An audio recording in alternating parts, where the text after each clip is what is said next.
Hallelujah. Praise the Lord. All of you. प्रभु में मेरे विश्वासी भाइयों बहनों, आज हम सहन शक्ति पे मनन चिंतन करेंगे। क्या आज हमारे जीवन में सहन शक्ति है? क्या हमारे अंदर दूसरों को सहन करने की शक्ति है? क्या कोई हमें मारता है या हमें गाली देता है या हमारा अपमान करता है तो क्या हम पलटकर उसका अपमान नहीं करते या उसको सह लेते हैं? आज हमें देखना है अपने जीवन में कि हमारे जीवन में सहन शक्ति है या नहीं। क्या हम प्रभु के बताए हुए वचनों पर चलते हैं? सबसे बड़ा उदाहरण हमारे जीवन में स्वयं हमारे प्रभु यीशु हैं, जिन्होंने क्रूस की यातनाएं सही, अपमान सहा, गालियां सही, उनको थप्पड़ मारे गए, उनके सर पे डंडा मारा गया था, उन्हें कांटों का मुकुट पहनाया गया। वो भूखे थे, प्यासे थे, लेकिन प्रभु सब कुछ सहते गए। उन्होंने थप्पड़ के बदले थप्पड़ नहीं मारा, उन्होंने गाली के बदले गाली नहीं दी। आज हमारे जीवन में भी सहन शक्ति की बहुत ज़रूरत है।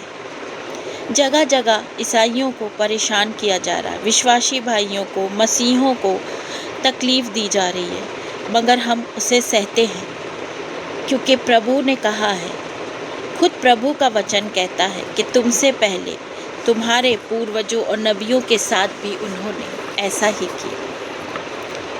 आज हमें प्रभु के नक्शे कदम पर चलना है। हमारे लिए उदाहरण खुद प्रभु हैं।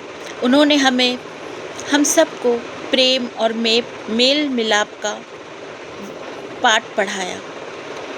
उन्होंने क्रूस पे टंगे हुए भी, जब वो 3 घंटे जो क्रूसिफिकेशन था, जो उनका एग्नी आवाज़ था, उन्होंने उसमें भी जो सिपाहियों ने जिन्हें उनको ठोका था, उनके लिए पिता ईश्वर से प्रार्थना करी कि वो उनके गुनाहों को माफ़ करे, क्योंकि वो नहीं जानते कि वो क्या कर रहे हैं।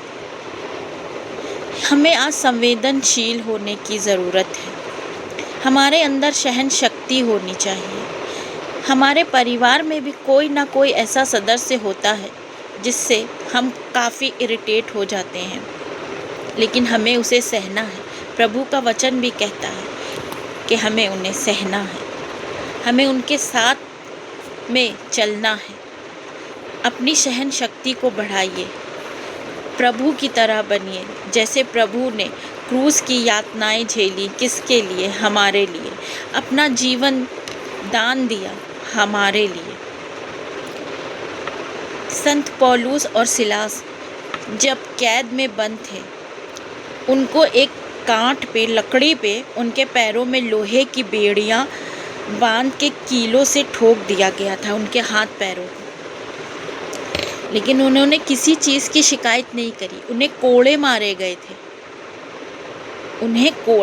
गए थे, लेकिन उन्होंने किसी चीज़ की शिकायत नहीं करी।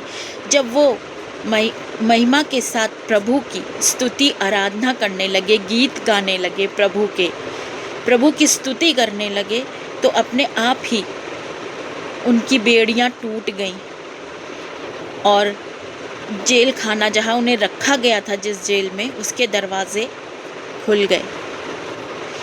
जब वहाँ के मेन जो जेलर होता है, उसने देखा तो उसने खुद को ख़त्म करना चाहा कि उसको फिर प्राण दंड दिया जाएगा, तो उसने खुद को ख़त्म करना चाहा। पर पौलुस ने चिल्लाकर कहा कि खुद को कोई नुकसान मत पहुँचाना, क्योंकि हम सब यहाँ हैं।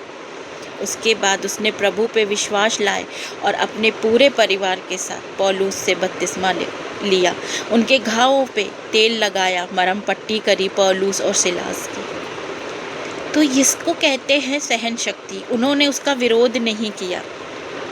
यूहन्ना और पौलुस भी जब प्रभु का प्रचार कर रहे थे, तो उस वक़्त भी उनको पकड़ के कोड़े लगाए गए, मगर वो जब बाहर निकले तो खुशी से और प्रेम से गाते चिल्लाते निकले कि हमें इस योग्य समझा गया कि हमें प्रभु यीशु के कारण दुख सहना पड़ा, हमें कोड़े खाने पड़े। उन्होंने उस चीज़ का विरोध नहीं किया, उसे खुशी से गले लगाया। तो आज हमें भी सहनशील बनना है। प्रभु के आप जो भी उनके चेले थे, शिष्य थे, उनकी मृत्यु भी कोई अच्छी मृत्यु नहीं थी। संत पौलुस की मृत्यु क्रूस पर हुई, उल्टा क्रूस किया गया। सेंट एंड्रूस को एक्स शेप के क्रॉस पे टांगा गया, और जब वो टंगे थे वो 3 दिन तक जीवित रहे सेंट एंड्रूस, और वो क्रूस पर ही प्रभु के वचनों का प्रचार करते रहे। आज हमें भी प्रभु के वचनों का प्रचार करना है, चाहे हमें मृत्यु मिले, हमें सहना है, हमें हर दुख सह कर प्रभु के वचनों का प्रचार करना है, प्रभु के बताए हुए वचनों पर चलना है, क्योंकि प्रभु हमारे साथ है। प्रभु ने हमेशा कहा है कि मैं तुम्हारे साथ हूँ, मैं दुनिया के अंत तक तुम्हारे साथ रहूँगा। आज हम आपको एक गवाही शेयर करना चाहते हैं कि मेरे साथ जब भी कोई प्रॉब्लम आती है या मेरे जीवन में कोई दुख आता है, तो प्रभु मुझसे वचनों के थ्रू बात करते हैं कि मैं तेरे साथ हूँ। आज की ही बात है, आज कुछ मूड अपसेट था, कुछ तकलीफ़ थी, कुछ प्रॉब्लम थी। आज के वचन में प्रभु ने मुझसे बात करी कि वो मेरे साथ है। मुझे जो तकलीफ़ है वो मुझे मिलेगी, थोड़ा समय लगेगा लेकिन मिलेगा।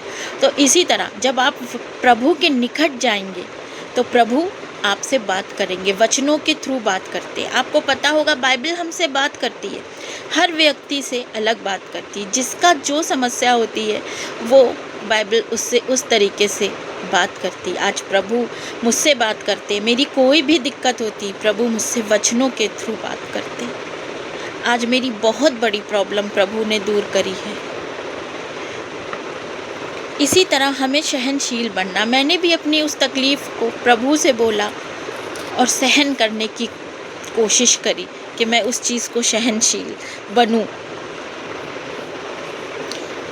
आज हम प्रभु से प्रार्थना करेंगे कि प्रभु हमें अपनी पवित्र आत्मा के वरदानों से भर दे।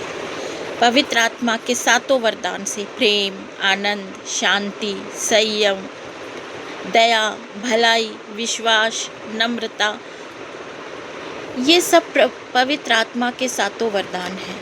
आइए आज हम प्रार्थना करते हैं कि प्रभु यीशु हमें अपनी पवित्र आत्मा के 7 वरदान से भर दे। प्रभु हमें संयम दे, अपना प्रेम दे, अपना आनंद दे हमें, ताकि हम आनंद से हर दुख, हर तकलीफ़ को सहन शक्ति हमारे अंदर बढ़े, हर दुख को सहने की हमारे अंदर शक्ति बढ़े। हम भी प्रभु की तरह प्रतिदिन अपना क्रूस उठाकर प्रभु के पीछे पीछे चलें। यही प्रार्थना करते हैं हमारे उद्धारकर्ता प्रभु क्रिस्त के द्वारा, जो युगान युग जीते और राज्य करते हैं। आमीन। सबको जय यीशु।